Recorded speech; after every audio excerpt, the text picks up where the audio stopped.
अस्सलाम वालेकुम। मैं हूँ शाहीन और आप देख रहे हैं आशियाना शाहीन का। जीते रहिए, हंसते रहिए, मुस्कुराते रहिए और भाई देखते रहिए आशियाना शाहीन का। और देखिए मैंने करे हैं अपने घर में बहुत सारे काम सुबह से। ये देखिए कपड़े धो के डाले हैं मैंने आज, और जब हेल्पर आई तो उनके साथ ही मैं लग गई थी सफाई में। फिर धोए मैंने बहुत सारे बर्तन।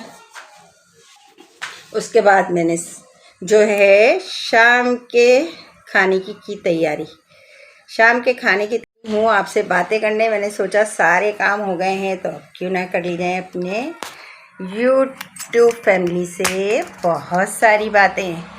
और भाई बातें तो मैं वो करती हूँ जो रोज़मर्रा होती हैं, काम सी बातें होती हैं मेरी, जो मैं ज़िंदगी में देखती हूँ वही अपने बच्चों के साथ शेयर करती हूँ, ताकि मेरे बच्चे आगे आने वाली ज़िंदगी में उनके लिए आसानियाँ पैदा हों और वो सोच समझ कर अपनी ज़िंदगी के बारे में फ़ैसले करें और उस तरह चलें कि जिस तरह हमें यहाँ पर भी सुकून मिले और हमें आखिरत में भी सुकून मिले। अभी जो मैं बात करूँगी वो आपसे जो मैं बात करना आज मैंने सोचा है ना, जो मौजू, तो मैंने सोचा उस मौजू पे क्यों ना बात करूँ जो हर घर का मौजू है। यानी कि हर घर की प्रॉब्लम है कि किसी ने किसी का हक मार लिया और किसी ने किसी का हक मार लिया। कोई किसी की परवाह ही नहीं करता, ये सोचता नहीं ये चीज़ हमारी नहीं है, ये चीज़ सामने वाले की है, तो हम भला इस पर कैसे जमा लें अपना कब्ज़ा। क्योंकि हम तो भूल गए ना, हम तो ये सोचते हैं कि हम यहाँ हैं ना तो हमें यहीं रहना है। अब मैंने जो ये महल बनाया है ना बड़ा सा, मैंने अपना जो घर बनाया है इसमें मुझे फ्रिज भी लेना है और अच्छी सी गाड़ी में भी घूमना है मुझे। उसके साथ में बेहतरीन कपड़े भी पहनना पसंद करूँगी, ज्वेलरी भी चाहिए, सोना भी चाहिए, चांदी भी चाहिए। तो इसके लिए अगर मुझे कहीं से भी पैसा आता है ना तो मैं परवाह नहीं करती कि ये पैसा कहाँ से आ रहा है, और बस मुझे ये पता होता है कि मुझे ये अपने ऊपर ख़र्च करना है और मुझे बहुत अच्छी ज़िंदगी गुजारनी है, इज़्ज़त की ज़िंदगी गुजारनी है। तो इज़्ज़त मेरे बच्चों को कभी भी जो है ना, इज़्ज़त इस तरह नहीं मिलती, ऐसे पैसे से नहीं मिलती। हाँ, अगर आप मेहनत करेंगे ना, मेहनत करके कमाएंगे तो फिर तो सीधी सी बात है कि फिर इज़्ज़त ही इज़्ज़त है। तो उस पैसे पर तवज्जो दीजिए जो आपकी अपनी मेहनत का है, जो आप अपनी मेहनत से कमा रहे हैं। कभी किसी दूसरे का जमा किया हुआ पैसा या उसकी मेहनत का लाया हुआ पैसा, उस पर नज़र रखना छोड़ दें। और इसके लिए मैं आपको देखें बहुत सोच के मैंने इसके लिए एक वाक़या जो है ना वो सोचा है आपको बताने के लिए, कि मैं सोच रही थी कि आपको कैसे मिसाल दूँ। तो अचानक ही मुझे वो वाक़या याद आ गया जो मेरी नानी मुझे किसी ज़माने में सुनाया करती थी। वो वाक़या जो है ना, वो वाक़या सुनकर जो है ना आपकी वाक़या कुछ ऐसा है कि जब आप उसे सुनेंगे तो आपकी आंखें नम हो जाएंगी। क्योंकि जब हम कोई भी ऐसी बात सुनते हैं ना जो हमारे दिल को छू जाती है और जिससे हमें अफसोस होता है, तो हमारी आंखें नम हो जाती हैं। क्योंकि हमारे दिल हैं बहुत ज़्यादा जो है मोहब्बत से भरे हुए, नरमी है हमारे दिलों में, तो आँख तो नम हो ही जाती है। तो मेरी नानी अम्मा वो किस्सा सुनाया करती थी कि एक बादशाह था। अब वो बादशाह जो था ना वो किसी दूसरी जगह गया सैर के लिए। तो जब वो खेमे में गया ना आराम करने के लिए, तो उसके सिपाही जो थे ना उन्होंने सोचा भाई क्यों ना हम थोड़ी देर इधर उधर सैर कर लें। सिपाही अकेले ही निकल गए, बादशाह आराम करने चला गया, तो सिपाही जो थे वो अपने घूमने फिरने के लिए निकल गए। चलते चलते जब वो घूम रहे थे तो एक जंगल की तरफ निकल गए। जंगल में जब गए ना तो उन्हें वहाँ पर एक गाय नज़र आई जो कि घास फूस खा रही थी। सिपाही इसको देखने लगे कि ये अकेली है, इसके गाय के साथ तो कोई है ही नहीं। बड़ी देर उन्होंने देखा तो गाय के पास आसपास वो कोई भी नज़र नहीं आया। तो वो समझे कि ये गाय का रखवाला कोई भी नहीं है और ये गाय आज़ाद है, मकसद इसका कोई मालिक ही नहीं है। लिहाजा सिपाहियों ने उसको पकड़ा, ज़िबा किया और जो है ना खा लिया। खा पी कर और जब वो फारिग हुए और बैठ के बातें करने लगे कि अचानक ही वहाँ एक बुजुर्ग खातून आ गई। वो बहुत ज़्यादा ज़ईफ़ थी, बुढ़िया थी। वो आई तो उन्होंने देखा कि मेरी गाय का ये हशर हुआ है, तो वो बेचारी रोने लगी, बहुत ज़ोर ज़ोर से रोने लगी। तो सिपाहियों ने पूछा कि भाई क्यों रो रही हो? कहने लगी कि वो खातून ने कहा कि भाई ये गाय मेरी थी इसका दूध निकालती थी, उससे दही बनाती थी, लस्सी बनाती थी और मैं बेचती थी। उसी से मेरे घर का गुज़र बसर हो रहा है। ना मेरा शौहर है, ना मेरा बेटा है। ये एक गाय थी जिसकी वजह से मैं अपनी ज़िंदगी के दिन आखिरी गुजार रही थी। अब ये आप लोग खा गए, इसको काट लिया, ज़िबा कर दिया। अब आगे की ज़िंदगी भला मैं कैसे गुजारूँगी? तो ऐसा करें कि अब आप मुझे ना इस गाय की कीमत दे दें। सिपाहियों ने कहा भाई गाय तो हम खा चुके हैं, गाय तो हम वापस ला के नहीं दे सकते, और रही कीमत की बात तो हम तो बादशाह के सिपाही हैं, हमारे पास तो पैसा है ही नहीं जो हम आपको अदा कर सकें इसकी कीमत। तो बेचारी वो जो बुढ़िया खातून थी, बुज़ुर्ग खातून थी, उन्होंने कहा कि भाई फिर मुझे अपने बादशाह के पास ले चलो, तो मैं उससे जाकर शिकायत करूँगी, शायद वो मेरी बात सुन लें और मुझे जो है ना इस गाय के बदले दूसरी गाय दे दें। सिपाहियों ने कहा ये तो बिल्कुल ही नहीं हो सकता कि हम तुम्हें अपनी शिकायत करने के लिए बादशाह के पास ले जाएं। भला तुम हमारी शिकायत करने जाओगी बादशाह के पास? हम तो हरगिज़ नहीं ले जाएंगे।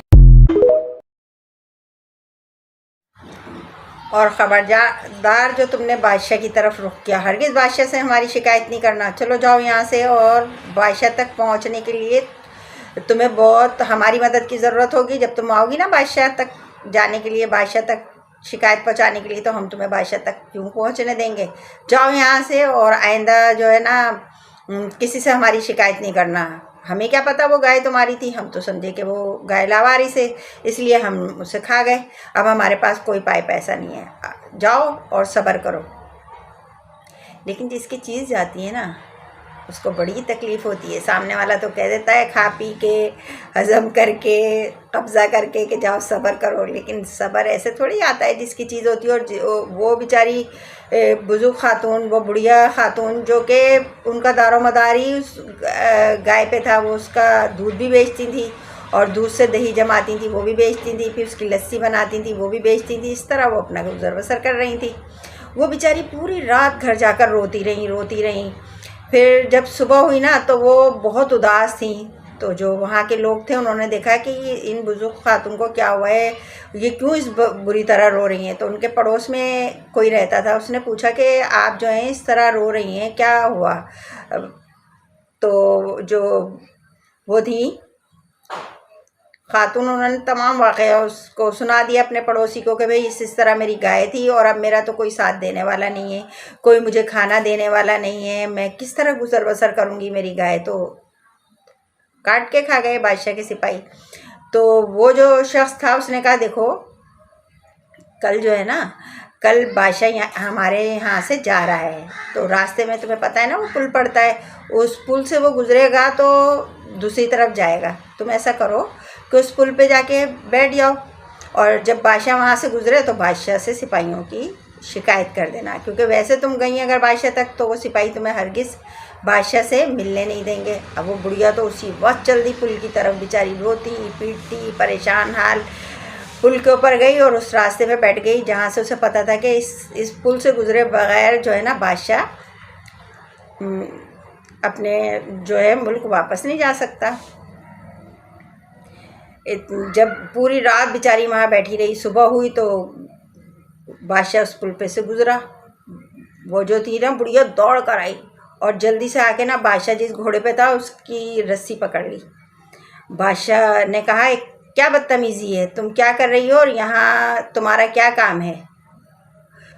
बादशाह बुढ़िया जो थी ना वो बादशाह को देखकर और ज़ोर ज़ोर से रोने लगी, कहने लगी बादशाह सलामत, आप इस पुल पर हिसाब देंगे या उस पुल पर हिसाब देंगे जो पुल, या उस पुल पर हिसाब देंगे जो पुल सरात कहलाता है?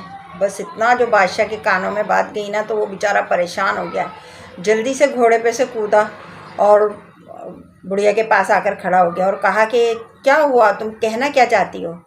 बुढ़िया ने सारा माजरा बादशाह को बताया कि इस तरह मेरी गाय थी, अगर आप हिसाब देना चाहें तो इस पुल पे दे दें, वरना फिर पुलसरात के लिए तैयार रहें, मैं पुलसरात पे आपसे हिसाब लूँगी। बादशाह जो था ना वो रोने लगा, उसकी आंखें नम हो गई, कहने लगा ऐसा हरगिज़ ना करना, मैं इस पुल पर हिसाब देकर भी बहुत शर्मिंदा हूँ कि तुम्हारे साथ इतना बड़ा जुल्म हुआ, तो उस पुलसरात पे तो मैं हिसाब दे ही नहीं पाऊँगा।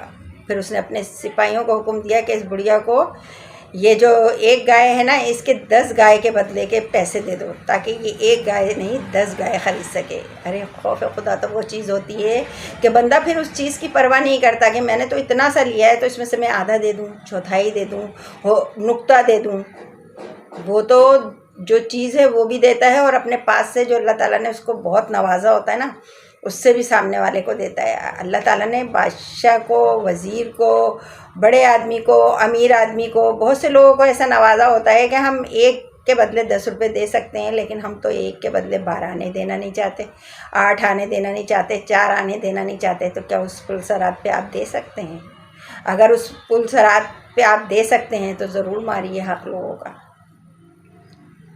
लेकिन मैं इतना ही कहूँगी कि देखें, कभी किसी को अपनी ज़ात से दुख ना पहुँचाएं, उसकी आँख में आंसू ना आने दें। अगर वो रोया है आपकी वजह से, उसकी आंखों में आंसू आए हैं आपकी वजह से, और वो अश्क जो है ना अल्लाह ताला से आपकी शिकायत कर देंगे ना, तो फिर आप कहाँ जाएंगे? कोई है ठिकाना? जाना तो हर हाल में रब की तरफ है। हर हाल में हमें अल्लाह ताला से तो बचत ही नहीं है ना। अपने पैरों पे चल के नहीं जाएंगे तो कफन में मुंह छुपा के भी तो वहीं लोग ले जाएंगे। अपने पैरों पे चल के नहीं जाएंगे तो लोगों के कंधों पे चढ़ के जाएंगे, लेकिन जाएंगे तो उसी दर पे। तो बहुत रखिए सबका ख्याल।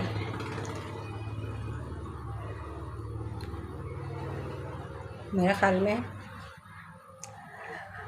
आपको ये वाक़या बहुत अच्छा लगा होगा।